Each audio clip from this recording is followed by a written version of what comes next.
Hi, this is Katturajan from the Department of Geography, School of Science of Tamil Nadu Open University. In this today's class, let me discuss about the gradational process. Gradation is the process of leveling of land by means of natural agents like rivers, groundwater, winds, glacier and sea waves. These agents produce various gradational relief features in due course of time. Gradation takes place in two ways, that is aggradation and degradation. Gradation is the leveling of land surface by various natural agents. Aggradation is building up of landforms due to the natural agents, whereas degradation is eroding of land surface.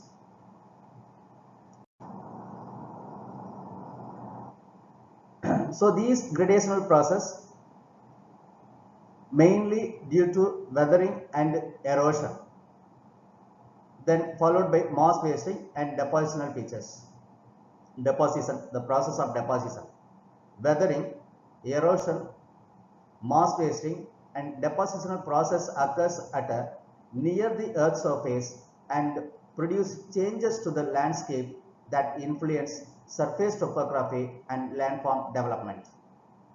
Let us see one by one. Weathering is the physical disintegration and chemical alteration of rocks at or near the earth's surface, whereas erosion in the physical removal or transportation of weathered material by water, wind, ice or gravity.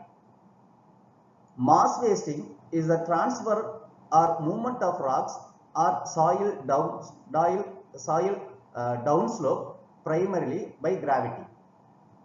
Deposition is the process by which weathered and eroded material are laid down or placed in the location that is different from their sources.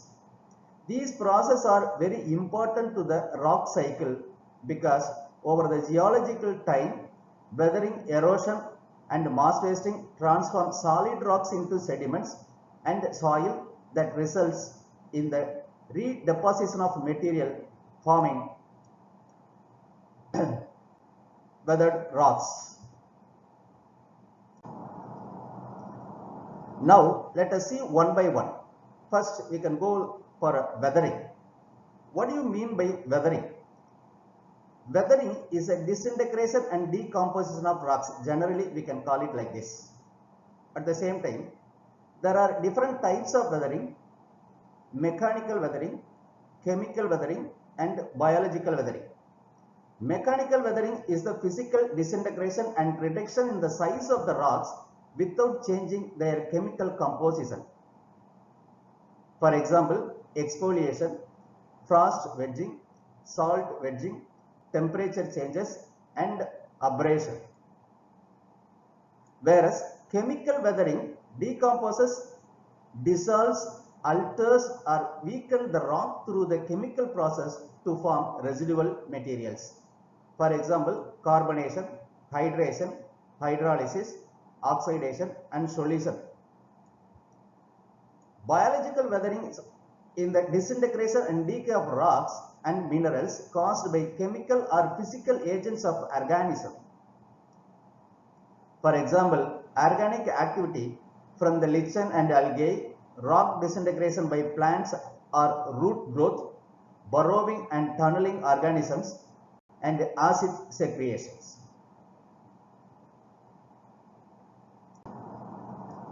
Now, what do you mean by exfoliation in the mechanical weathering or the physical weathering?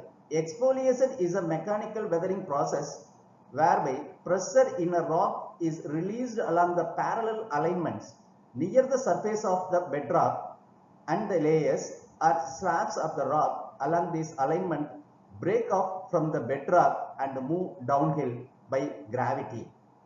Exfoliation primarily occur on intrusive igneous or metamorphosed rocks that are exposed at the earth's surface.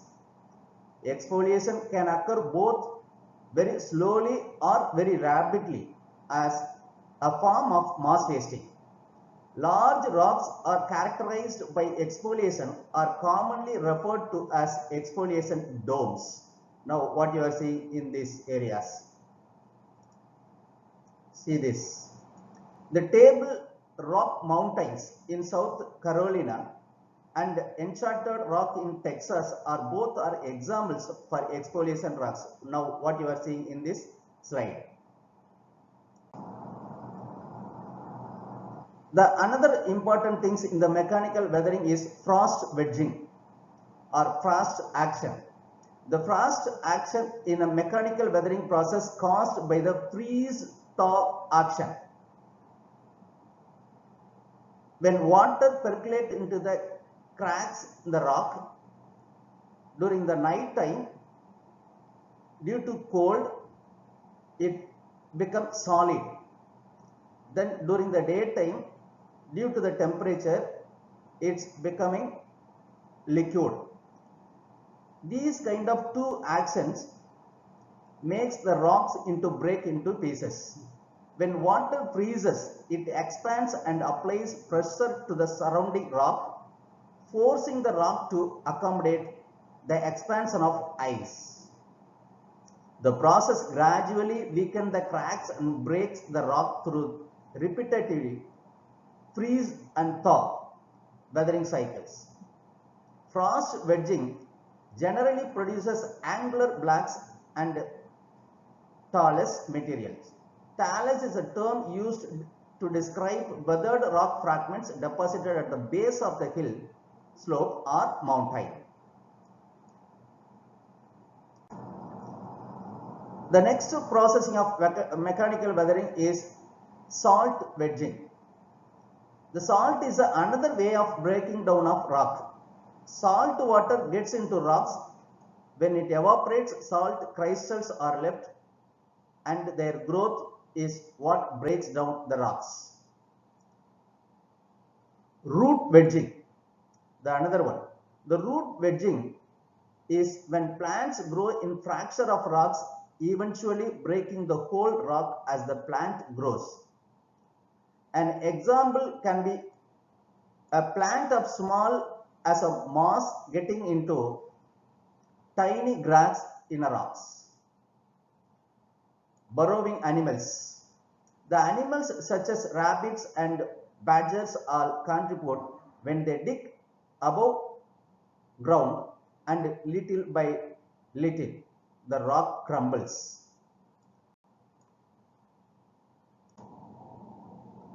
The another major type of weathering is chemical weathering. The chemical weathering is nothing but decomposes, dissolves, alters or weakens the rock through chemical process to form residual material. What are the process comes under the chemical weathering? Carbonation, hydrolysis, hydration, oxidation, solution. Let us see one by one. Oxidation occurs when oxygen and water react within iron-rich mineral and weaken the structure of the mineral. During the oxidation, the minerals in the rock will change the color, taking on a rusty, reddish orange in appearance. Similar to other chemical weathering process, oxidation accelerates rock's decay, rendering it more vulnerable to other forms of weathering. Carbonation. Carbonation is a process by which carbon dioxide and rainwater exposed in the surrounding environment chemically react to produce carbonic acid, a weak acid, that reacts with carbonate minerals in the rock. This process simultaneously weakens the rock and removes the chemically weathered materials. Carbonation primarily occur in wet, moist climates and affects rock both on and beneath the surface of the earth. Carbonation occurs with limestone or dolomite rocks and usually produces very fine and clayey particles. Hydration. Hydration is the process where mineral structure in the rock form a weak bond with H2O, whereas we can call it as water, which cause the mineral grain to expand, creating stress which cause the disintegration of rock. Hydration often produces a new mineral compound that is larger than the original compound. The increased size expands the rock and can lead to decay. Hydration can also lead to color changes in the weathered rock surfaces. Once hydration begins, it accelerates other weathering process and may also be accompanied by hydrolysis and oxidation. An example of hydrolysis, anhydrate CaSO4 can absorb two water molecules to become a gypsum. Hydration in granite transforms feldspar minerals to clay and accelerate the physical weathering of buried or exposed rocks. Chemical weathering, that is solution. Solution occurs when minerals in rock dissolving directly into water. Solution most commonly occur on rocks containing carbonates such as limestone, but may also affect rocks with large amount of halite or rock salt. Solution of large areas of bedrock may cause sinkholes to form where large areas of ground subside or collapse, forming a depression.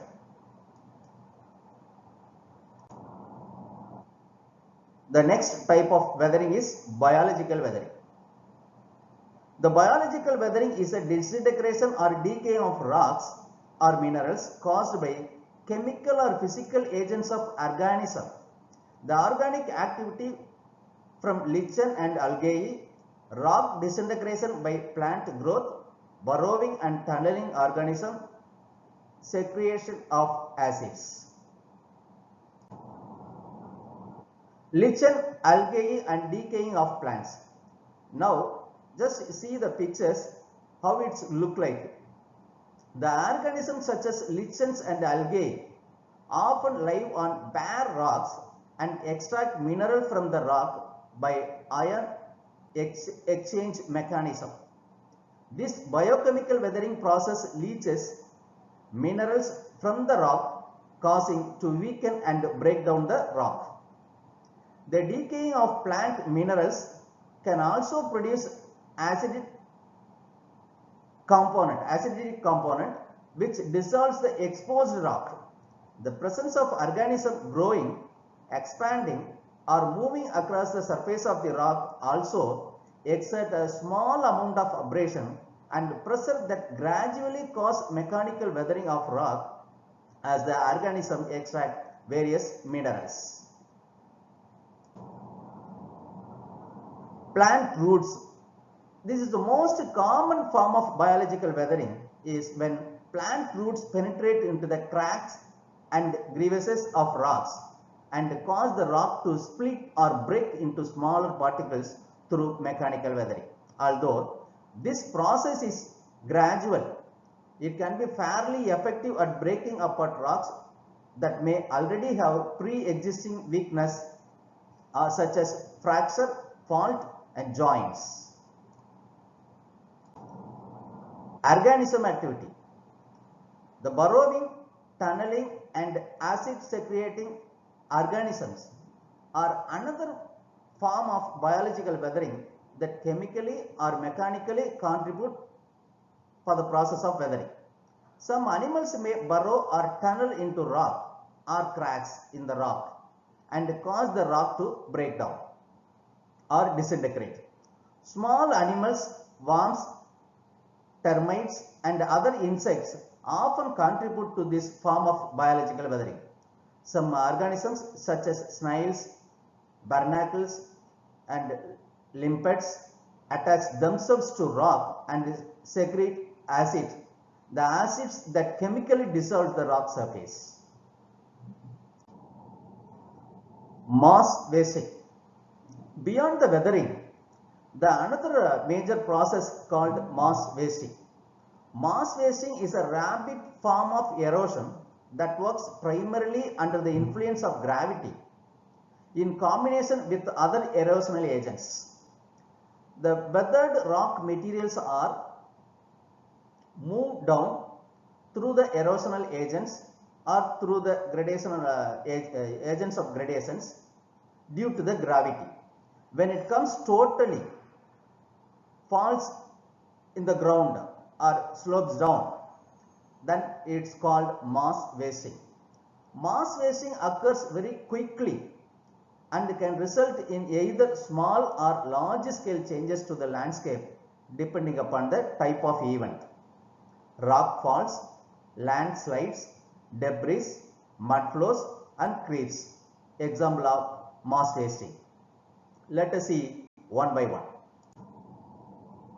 Rock falls. Rock falls occur when rocks become disloaded because their change in potential energy becomes too great to mountain, and potential energy becomes kinetic energy, which causes to rock fragment to fall, restoring equilibrium. As a result of rock fall, roll or bounce downhill. The rocks may be loosened by the recent rainfall or snow melt water that facilitate the movement of rock before they fall from the force of gravity. Rock falls often form piles of loose rock below their source and are sometimes referred to as talus or scree. The large volume of talus may from a talus slope, talus apron or talus cone depending on its shape. Talus tends to stabilize near an angle of 35 degrees or the steepest angle maintained before change in energy lead to gravitational erosion. This balance is easily disrupted by change in environmental conditions, addition of weathered materials or other factors that lead to mass wasting.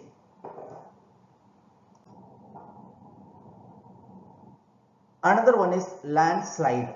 The landslides are mass wasting event where large amount of weathered rock material slide down a hill slope or mountainside primarily by the gravity related erosion.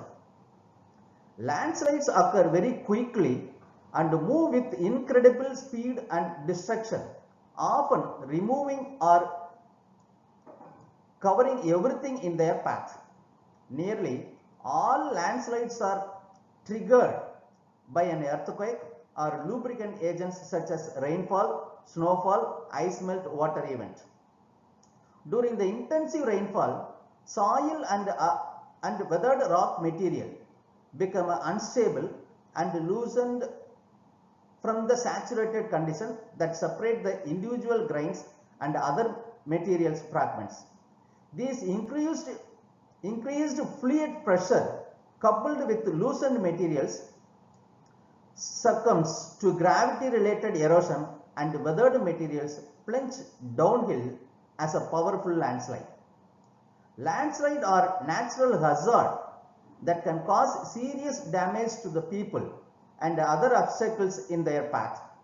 Many earth scientists study landslides in order to predict their occurrence and prevent negative impacts to the human and infrastructure. The next one, debris and mud flows. Debris and mud flows are the mass wasting event that form when heavy rainfall produces large amount of runoff that transport eroded soil, sediments and plants debris downslope, where the flows eventually spread out across the valley bottoms.